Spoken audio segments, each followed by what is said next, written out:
Hi అండి, welcome to our channel Akkamma రుచులు. ఈరోజు మనము మ్యాంగో జ్యూస్ చేసుకుందాం.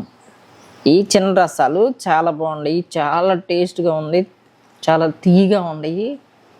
ఇది లేతగా ఉన్నప్పుడైతే పచ్చడికి పట్టుకున్నాము. ఇదే సేమ్ పచ్చడి, ఇదే కాయ పట్టాను. బాగుంది, చాలా బాగుంది కాయ. మీకు ఎక్కడైనా అందుబాటులో కనుక ఉంటే ఈ పండుకొచ్చింది కాకోకుండా లేతకాయలు తీసుకుని పచ్చడికి ఈ కాయ వాడండి, బాగుంది. ఈ కాయలను మనం ఇప్పుడు జ్యూస్ చేసుకుందాం. మిగలబడినవి వీటిని మనం జ్యూస్ చేసుకుందాం, మిక్సీతో కూడా పని లేకుండా. ఎందుకంటే రసం కాయ కాబట్టి మిక్సీతో పని ఏం లేదు, పండుగ పండింది. వీటిని శుభ్రంగా అంత లైట్గా సాల్ట్ వేసి ఈ గోరెచ్చని నీళ్ళు పోసుకొని కడుక్కుంటే ఏమవుతుందంటే దీని మీద సొన అనేది ఉంటుంది. ఆ సొన శుభ్రంగా తీసేసుకొని కడుక్కొని ఇట్లా నేను ఇంకా ఒకసారి నీళ్లు పోసి మళ్ళీ రెండోసారికి నీళ్ళు ఇట్లా పెట్టాను అనమాట, మీకు చూపిద్దామని. ఇలా కడుక్కొని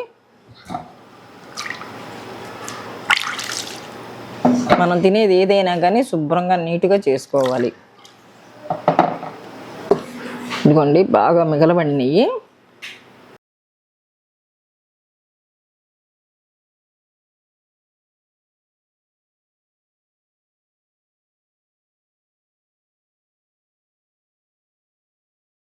ఇదిగోండి, కాయలు ఒలుచుకున్నాం కదా, ఇప్పుడు జ్యూస్ తీసుకుందాం.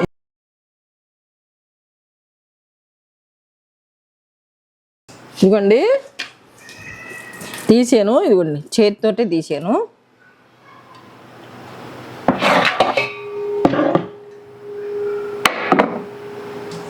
చూసారా ఇలాగొచ్చింది. దీన్ని ఉడకట్టుకుందాం. పీసు ఉంటుంది కదా రసాల కాయలు,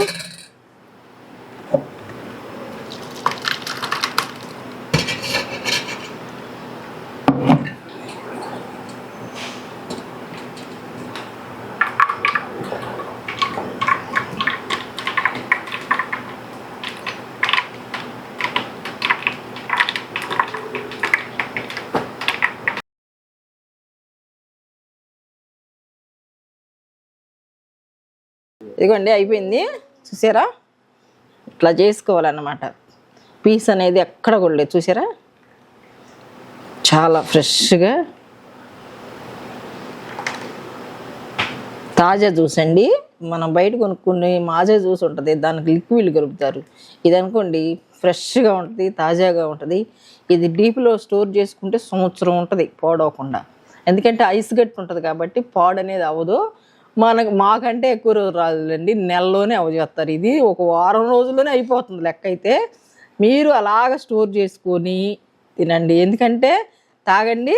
కాయలు తెస్తూ ఉంటారు కదా, ఆ కాయలు అనేది వేస్ట్గా చేయమాకండి. పండిపోయినాయి అయ్యో ఎలా చేసుకోవాలి ఏంటి అన్నగా క్వశ్చన్ ర్యాంక్ ఉంటుంది అనమాట మనకి. దాన్ని నేను మీకు తెలియపరుస్తున్నాను. ఇలాగ చేసుకోండి. మీకు నచ్చినట్టయితే లైక్ చేయండి, షేర్ చేయండి, కామెంట్ చేయండి, సబ్స్క్రైబ్ చేయండి. Thank you, bye bye.